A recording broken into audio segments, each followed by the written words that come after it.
Sétimo ano, vamos então continuar a nossa aula sobre a colonização portuguesa na América, a colonização portuguesa aqui no território brasileiro. Nós vimos na aula anterior, Portugal, quando encontra o Brasil, vai passar aí aproximadamente 30 anos tendo pouco contato aqui com o território brasileiro, terá alguns contatos, mas não exploravam em larga escala o território brasileiro. 30 anos depois da chegada de Cabral, eles então passam a mudar a atenção. Na aula anterior, nós vimos o motivo disso tudo, porque essa demora toda, mas o importante agora é nós sabemos que Portugal começa a explorar o território brasileiro e nós vamos ver como que se deu essa exploração lá nos primeiros momentos, no início do período colonial brasileiro.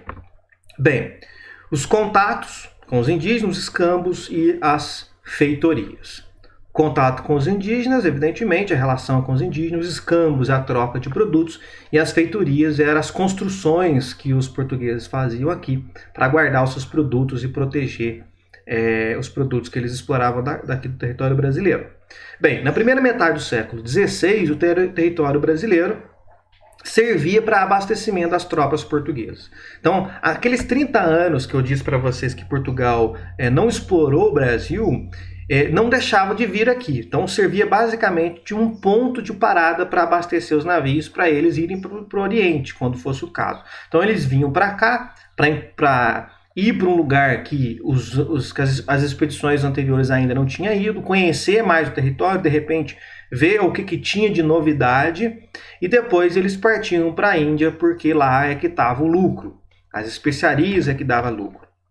E alguns já perceberam nessas viagens para o território brasileiro que o nosso litoral era rico numa árvore que eles já conheciam, chamada de pau-brasil. Uma árvore que tinha que tem um tronco avermelhado, que tem várias funções. Uma delas é usar a sua madeira para fazer mobília, mas também para fazer tintura para tecido. Então era já uma madeira conhecida e muito procurada por conta da cor vermelha, e cor vermelha não é uma cor muito fácil de se obter, era uma cor muito atrativa e não era tão fácil de se obter. E então eles vinham para cá para fazer carregamento de pau-brasil e também para tentar espantar daqui os estrangeiros, como por exemplo os franceses e os ingleses que estavam tentando ocupar o território brasileiro. Então Portugal vai enviar de 1516 a 1526, nesses 10 anos, as chamadas expedições guarda-costas, ou seja, guardar a costa, o litoral do território brasileiro, para evitar que os franceses, os ingleses ou holandeses se estabelecessem aqui. Então era só para mostrar, olha, esse território nos pertence, tá certo? E aí eles começam então a exploração do pau-brasil e a prática do escambo com os indígenas.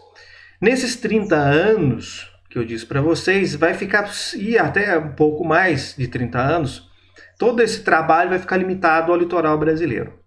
Essas primeiras expedições não encontraram ouro ou prata no Brasil, porque as minas de ouro e prata do território brasileiro não ficam no litoral, não ficavam no litoral, ficavam no interior. Como eles se concentraram no litoral, eles não encontraram as minas, mas encontraram o pau-brasil. Então essa madeira é muito rica, muito atrativa, que valia muito a pena a exploração dela. E que leva muitos anos para crescer, por sinal. E aí inicia-se já em 1502 o início da extração do pau-brasil. E isso vai ser feito por comerciantes particulares, por portugueses que têm seus navios, tinham autorização da coroa portuguesa para vir para cá.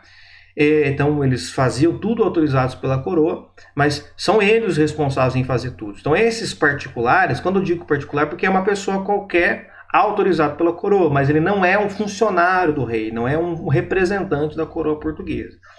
Eles eram responsáveis por financiar tudo, todo o investimento, todo o dinheiro gasto era por conta deles.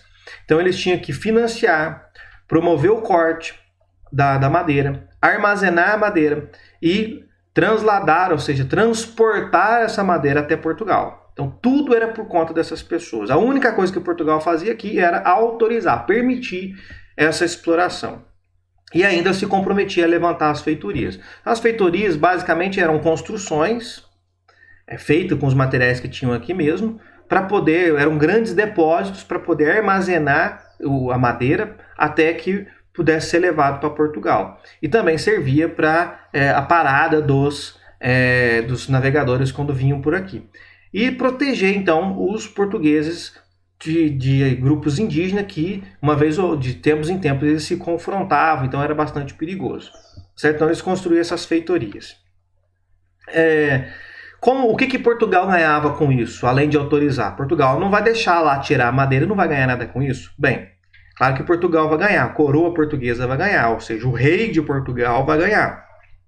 Parte dos lucros que essas pessoas obtinham com a madeira pagava imposto para Portugal. Então não era de graça, certo? Então eles tinham autorização para vir, essa pessoa gastava, investia todo o seu dinheiro nesse processo de corte, armazenamento e transporte para Portugal, e parte desse lucro ele vai dar para Portugal. E o lucro era grande, né, gente? Porque basicamente a madeira já estava aqui, era simplesmente fazer o corte e o transporte.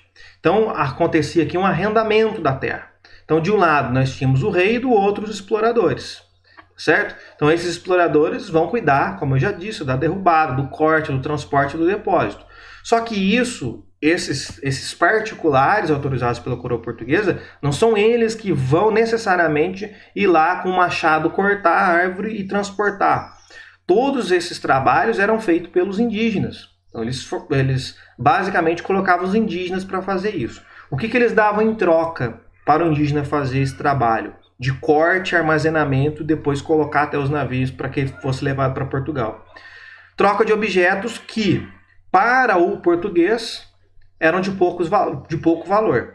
Então, o sujeito carregava lá um navio para trocar por pente, por anzol, por espelhos, por colares, por facas, machados de metal e assim por diante. Bem, é muito comum as pessoas até hoje falar, nossa, mas como que os índios eram bobos, né? Trocar basicamente um navio inteiro de madeira por essas coisas sem valor. Gente, o valor a alguma coisa é uma coisa que é bem subjetiva, ela não é o que é uma determinada coisa pode ser valioso demais para alguém e ter pouquíssimo valor para outro, tá certo? Então, no caso aqui, todos esses objetos tinham pouquíssimo valor para o português, mas para o indígena, como é uma novidade, aquilo tem muito valor.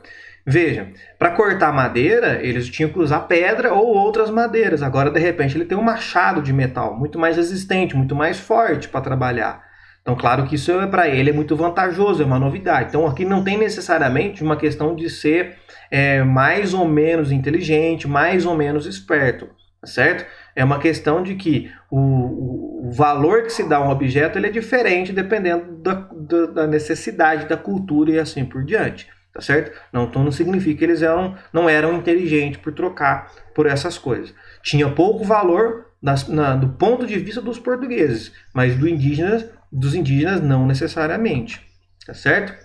Bem, a partir de agora, então, é preciso ter uma organização política aqui na colônia. Uma organização política e social. Com a colonização, então, o que vai mudar a partir daqueles 30 anos, de 1530? Até então, eles vinham para cá, cortavam madeira e levavam embora. Agora, é preciso estabelecer famílias aqui. Ou seja, pessoas que vão morar aqui e que ficarão aqui por muito tempo. Que não vão voltar meses depois com a próxima expedição. Agora, a ideia é estabelecer famílias por aqui. Tá certo? E aí veio, então, a expedição. Vieram aproximadamente 400 pessoas. Trouxeram animais domésticos, que era basicamente para consumo, para transporte e para tração, ou seja, para puxar arado, para puxar carroça e assim por diante. Então trouxeram vacas, cavalos, galinha, porco. Basicamente esses animais, gente, que para nós hoje é cotidiano, que na época não existia no Brasil. Eles foram trazidos para cá, então não são animais típicos do Brasil. Se tem hoje é porque em algum momento alguém trouxe, tá certo?